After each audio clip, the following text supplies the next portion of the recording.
Queria convidá-los a abrir a Escritura na carta aos Hebreus, capítulo 12. Nós vamos do verso 4 até o verso 17. Queria falar sobre a disciplina de Deus na vida dos seus filhos. Hebreus, capítulo 12, do verso 4 até o verso 17. Aqui nós encontramos 5 explicações sobre a disciplina de Deus sobre seus filhos, porque Deus traz o sofrimento, a dor sobre aqueles que são seus, e depois 5 exortações sobre como devemos nos conduzir à luz disso, que são colocadas pelo próprio autor.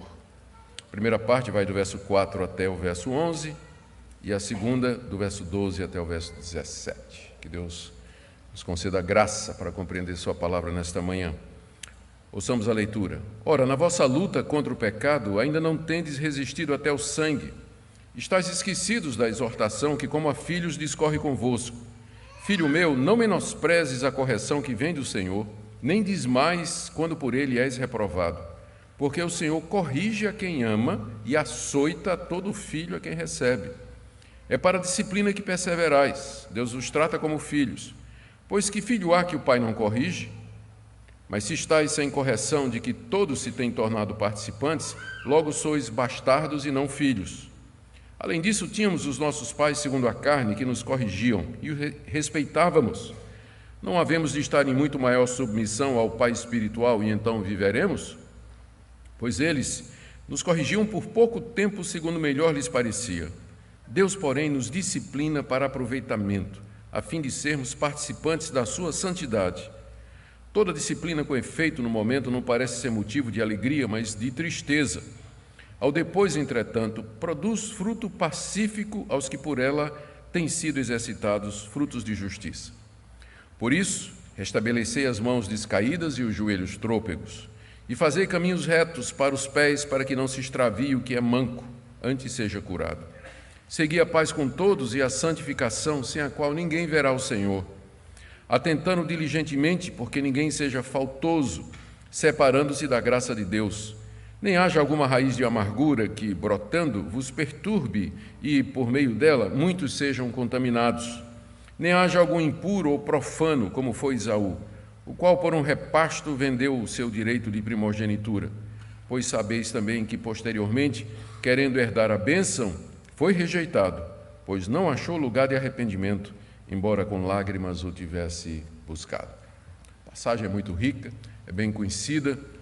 Vamos orar para que o nosso Deus nos dê compreensão dela nessa manhã, fale ao nosso coração de acordo com a necessidade. Ó Deus, Pai eterno, estamos diante agora da Tua revelação escrita e pedimos que a exposição dela seja usada pelo Teu Espírito Santo nos propósitos que o Senhor tem para cada pessoa aqui nesta manhã.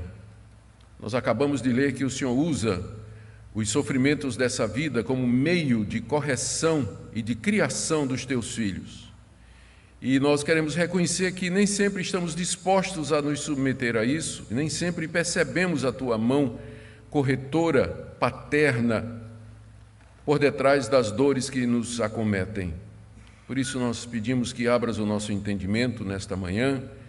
Eu quero orar especialmente por aqueles que estão debaixo da vara da Tua disciplina, daqueles que têm passado por severas provações, por muitos sofrimentos. Oramos também pelos desavisados, ó Deus, aqueles que confundem a falta de sofrimento com o fato de serem Teus filhos, quando é exatamente o contrário. Pedimos que Tua palavra ilumine e esclareça nesta manhã. Em nome de Jesus. Amém. Meus irmãos, a Bíblia, como um todo, como nós sabemos, diz que os sofrimentos que acometem os crentes em Jesus Cristo têm vários objetivos. E nós começamos lembrando que o fato de sermos crentes em Jesus, isso não representa uma espécie de isenção da parte de Deus com relação aos sofrimentos dos quais toda a raça humana participa. Nós sofremos juntamente com os descrentes.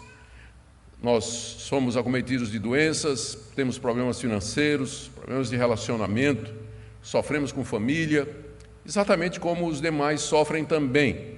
Os sofrimentos que são comuns à humanidade, nós participamos deles também. A Bíblia, porém, diz que Deus usa esse sofrimento na vida do seu povo com um propósito distinto.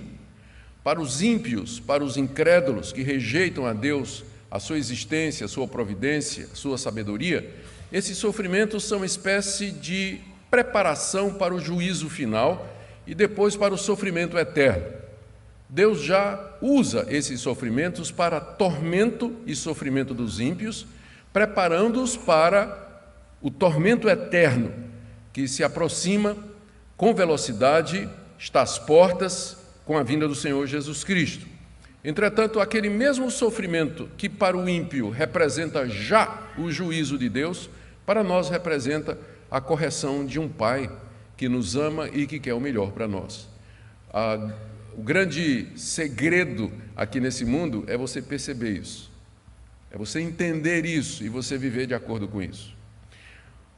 A Bíblia nos diz, então, que o alvo de Deus com o sofrimento aqui é desapegar os nossos corações das coisas desse mundo. Nosso coração é idólatra. Calvino se refere ao nosso coração como sendo uma fábrica de ídolos. Sempre estamos colocando alguma coisa no lugar de Deus e Deus sempre está vindo atrás para derrubar. Você levanta, Ele derruba. Você elege uma pessoa, uma coisa, uma propriedade, uma atividade como sendo aquilo que lhe dá razão e motivo para a sua existência, porque Deus lhe ama, Ele vem e tira isso de você. Você não entende isso, você acha que Deus é injusto, mas Ele está fazendo isso para o seu bem. Ele quer desapegar o seu coração de outra coisa que não seja Ele. Deus deseja fazer você ansiar pelo mundo vindouro, porque quando você está muito confortável aqui, você não aspira a chegar lá no reino celestial. Eu tive esse fim de semana em Franca, no interior de São Paulo, é uma cidadezinha que fica perto da fronteira com Minas Gerais. Então, para você ir para São Paulo, vindo de Minas, você passa pelo caminho de Franca. Aí os moradores de Franca estavam brincando comigo, dizendo que o pessoal faz brincadeira com o pessoal de Franca, dizendo que é mineiro cansado. Mineiro que saiu de Minas para ir a São Paulo, mas chegou em Franca e disse, não, por aqui está bom mesmo. Aí ficaram por lá e não chegaram até o final. Então, é exatamente isso que Deus quer evitar. Que você pare no meio do caminho e diga, não, aqui está bom. Eu disse, não está bom não. Você está caminhando para Jerusalém. Você não pode se acomodar aqui. Por isso, Deus torna a nossa moradia aqui nesse mundo cheia de inquietações, cheia de problemas, insegurança. Não encontramos repouso, não encontramos descanso, exatamente para que a gente não se acomode e diga, aqui está bom, vou ficar em Franca em vez de ir para São Paulo. Exatamente por isso Deus faz, para manter-nos ansiosos pelo mundo vindouro, nos manter humildes e dependentes dEle. Porque quando tudo vai bem, a gente costuma esquecer de Deus. A gente só lembra de Deus quando a coisa aperta. Todo mundo é ateu até a hora que o pitbull pula a cerca. Aí todo mundo chama para um Deus ou busca a Deus de alguma forma. Então, para nos manter na dependência dEle, Deus, então, nos inquieta e nos mostra o quanto nós precisamos dEle. E, por fim, é através do crente que suporta a provação, a angústia e a dificuldade que Deus dá testemunho ao mundo daquela paz e da mansidão que há no nosso Senhor e Salvador Jesus Cristo. É quando a igreja aprende a sofrer, a viver humildemente submissa às intempéries desse mundo, que Deus a usa como testemunho para um mundo inquieto, um mundo ansioso, um mundo desesperado, sem razão de vida, onde as pessoas procuram nas drogas, no sexo, no dinheiro, no orgulho pessoal, na satisfação e na realização profissional, alguma razão para a sua vida. A igreja, então, pode apresentar o Evangelho de Cristo com o testemunho da sua própria conduta. Talvez o propósito mais importante de Deus com o sofrimento na vida do crente é corrigi-lo de erros de caráter, de conduta e até doutrinários. Isso não quer dizer que todo sofrimento que o crente passa é decorrência direta de algum pecado específico que ele cometeu. O que eu estou dizendo é que Deus, com frequência, usa o sofrimento para criar caráter no seu filho, para corrigir algum defeito de caráter dos seus filhos. E a Bíblia usa algumas figuras para isso. Pedro, por exemplo, ele gosta muito da figura da fornalha e do fogo. Nas duas cartas que ele escreveu, ele emprega essa metáfora para dizer que, da mesma forma que o ourives prova, testa, purifica o ouro através do fogo, assim também Deus purifica, prova e testa a nossa fé através da fornalha do sofrimento. Pedro usa essa figura da fornalha para transmitir essa ideia de que Deus, através dos sofrimentos, nos depura de todas as imundícies ou materiais estranhos que porventura tenham se apegado à nossa fé e à nossa conduta.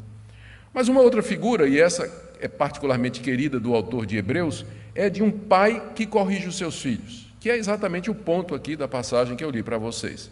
Da mesma forma que um pai que ama seu filho o corrige e o disciplina para o bem dele, Deus faz a mesma coisa com os seus filhos. E essa é a razão, uma das razões pelas quais os sofrimentos nos chegam. Em outras palavras, o que o autor dos Hebreus, da carta aos Hebreus, deseja é que seus leitores deveriam ver as perseguições, as angústias e os sofrimentos que eles estavam passando como correções do Pai Celestial. Esses destinatários dessa epístola eram judeus que haviam se convertido ao cristianismo, mas que estavam sofrendo muitas ameaças e pressões dos seus patrícios para abandonar o cristianismo e voltar para o judaísmo. Nós sabemos que no início da igreja cristã essa pressão era muito grande. Os primeiros perseguidores dos cristãos foram exatamente os judeus, que da mesma forma que tinham rejeitado e perseguido Jesus em Jerusalém, estenderam essa perseguição aos discípulos de Jesus ali na região da Palestina e por todas as províncias do Império Romano. Os judeus insistiam que Jesus era um falso profeta, que ele não era o Messias, que a fé cristã era uma negação da religião que Deus tinha revelado a Moisés e que, portanto, eles estavam fazendo um favor a Deus, extirpando da raça humana e do mundo aqueles que se declaravam discípulos do Nazareno. A pressão era muito grande, especialmente para os judeus que tinham crido no Evangelho. Havia pressão da mulher, havia pressão da sinagoga que ele frequentava, havia pressão dos familiares, havia pressão dos amigos, havia pressão no trabalho, de todas as partes havia essa pressão.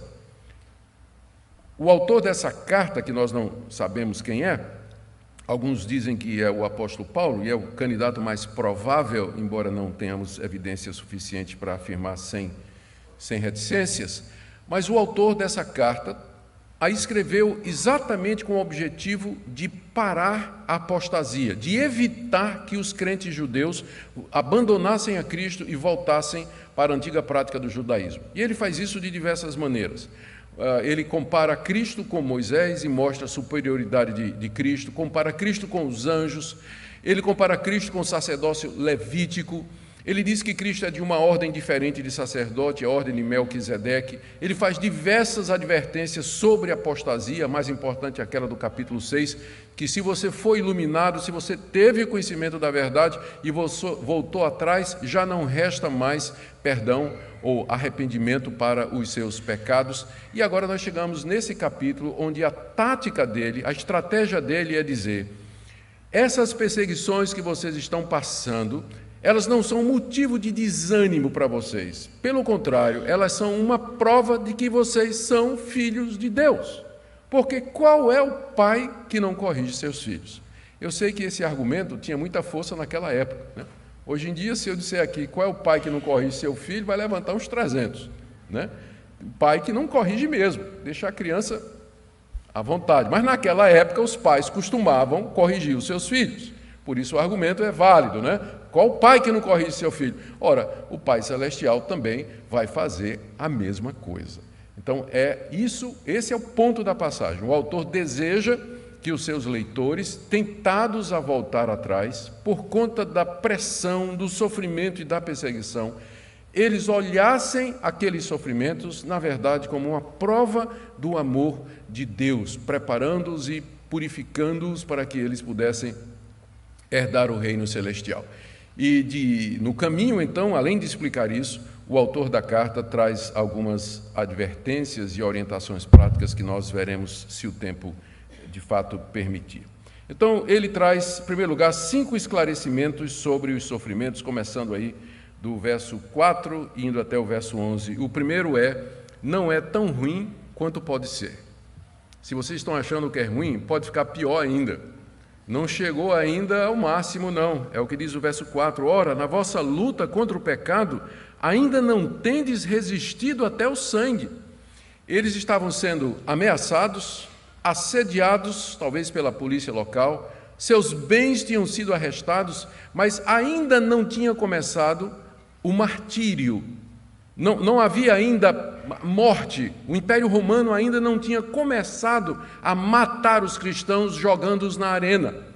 Então, o autor da carta aos Hebreus está dizendo, vocês ainda não resistiram até o sangue, quer dizer, vocês ainda não provaram a sua fé, pagando-a com a própria vida. Vocês ainda não derramaram sangue por ser cristãos. Vocês perderam suas propriedades, perderam a liberdade, perderam o emprego, mas não perderam a vida ainda. Então não é tão ruim como vocês acham que está. Pode ficar pior. Na luta contra o pecado aqui é o pecado da apostasia, de voltar atrás, de abandonar Jesus Cristo. Na luta contra o pecado, vocês ainda não resistiram até o sangue. Vocês não chegaram a Deus ainda não pediu o sangue de vocês. Como pediu, por exemplo, aos heróis da fé. Capítulo 11, pouquinho antes, descrevendo os heróis da fé do Antigo Testamento, olha o que o autor de Hebreus diz a partir do verso 35. Alguns foram torturados, não aceitando seu resgate para obter superior ressurreição. Outros passaram pela prova de escárnios, açoites, algemas e prisões, verso 37, foram apedrejados, provados, cerrados pelo meio, mortos a fio de espada, andaram peregrinos, etc, etc. Os heróis da fé do capítulo 11, que são aqueles crentes do Antigo Testamento, eles pagaram com o sangue, pagaram com sua vida a sua esperança em Deus e no mundo vindouro, mas os leitores dessa carta ainda não. O próprio Jesus tinha chegado, que é o que vem bem antes, capítulo 12, de 1 a 3, o autor está falando, olha para Cristo, que na cruz sofreu tamanha oposição dos pecadores, e vocês estão reclamando de quê? Deus ainda não pediu nem a vida de vocês? Vocês só perderam bens, perderam a liberdade, perderam o emprego, perderam a saúde, perderam esse tipo de coisa, mas